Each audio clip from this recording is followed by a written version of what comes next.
Uh, I was born in Mogadishu in Medina Hospital, but I grew up in the United States. So I wanted to first start off by telling you the story of how I ended up back in Mogadishu. And it actually began in Rome. A few years ago, I decided to leave the US to visit Europe, to visit Somali diaspora communities living there. I'm an attorney by training, and advocating for the rights of refugees and immigrant populations has been my life's passion. So I wanted to find out, how could I protect the rights of Somali immigrants living in Europe? What could I do to help my fellow Somalis? And so Rome was my last stop on my trip.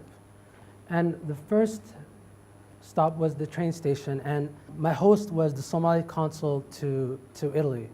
And I knew things weren't quite right as soon as I saw my ride.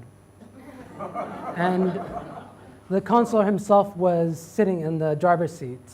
So nothing fancy, nothing formal, nothing to indicate that he was Somalia's diplomatic representative to the world's 8th largest economy. So I squeezed into the passenger seat, and after a quick salamu alaikum, we were off to our destination, the Somali consulate.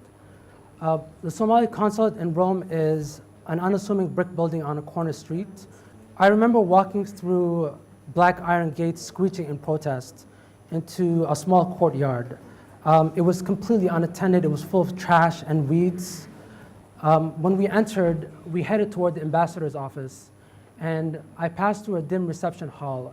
I remember seeing folded cotton beds, towels, diapers, and gas lamps lining the room. There were about 30 Somali women staying at the consulate.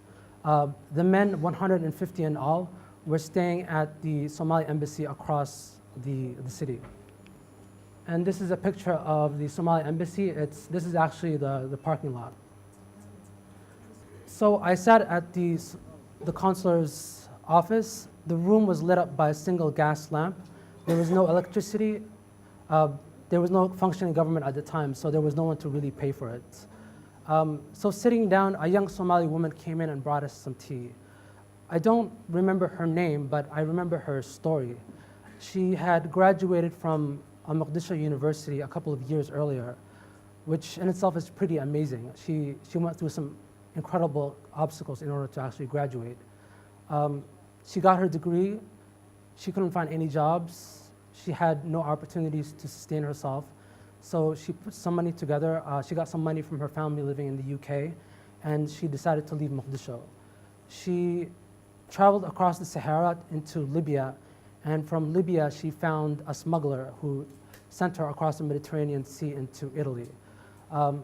During the journey, about several people died, and she almost died herself from dehydration. I believe she was around 20 when we last spoke. And she found a job at the consulate, or across the street from the consulate, helping elderly people and caring for them. And her story really stayed with me. One of the questions that I asked myself was, why did she risk so much for so little? She ended up taking care of elderly people for a living. Why did she risk possible death, starvation, and rape, which has happened to women traveling along the same road? Why did she risk so much for so little? And that's one of the reasons why I'm standing here today.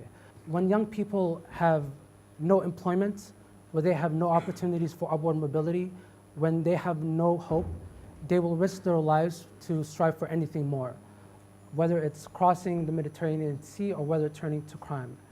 And she was one of the lucky ones. I read the news every day. There are young Somalis who are trying to cross the Mediterranean, and that's several bodies of African immigrants who washed across the sea. And one of the reasons that they cross the Mediterranean Sea is in search for jobs. There was a recent UNDP study, and it said that 3 out of 5 young Somalis want to leave the country. About 7 out of 10 young Somalis have no jobs.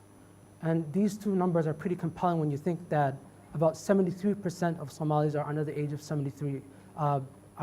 30. So when you think about it, a large portion of the population wants to actually leave the country. I believe that one of the solutions is entrepreneurship.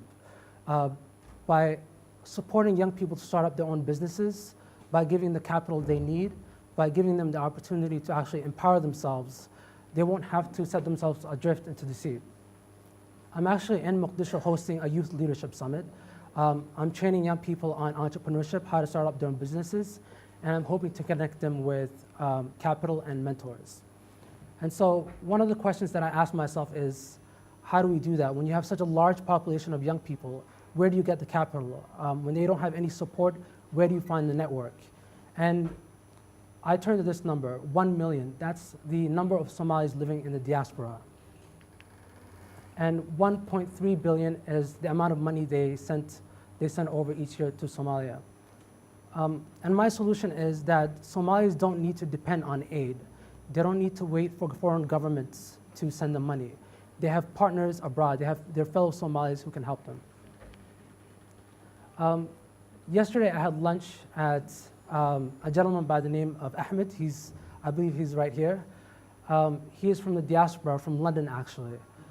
He came back to Mogadishu to start a restaurant. I spoke with him yesterday, and he said he wanted to create employment for his fellow Somalis. The reason I'm talking about this is not because of the restaurant, actually. It's because of cappuccino. I'm sure most of you know that Mogadishu by kilowatt hour is the most expensive city in the world. And when you're talking about a cappuccino, which is made with an espresso machine that uses a lot of extra electricity, 1 cup of cappuccino in Mogadishu will be more expensive than any other coffee in the world. So Ahmed went to this local engineer. His name is Isa. He said, I have some capital, I need some support. How exactly can I reduce the price? So they started talking, and something pretty amazing happened. What Isa did was he removed the electrical parts from the espresso machine and installed a component that was coal-powered. And voila, you had the cheapest espresso in all of Mogadishu. And Isa now has 100 machines in cafes all around Mogadishu, and he rents out 3 to Ahmed himself, actually, for $100 a month. So I think it's these type of partnerships between the diaspora and people living here that are the solution to youth unemployment. I think young people are looking for opportunities. They're looking for partners. They have the potential, they have the drive, they have the skills, and they want to connect with partners who are abroad. And what better partners than their fellow Somalis?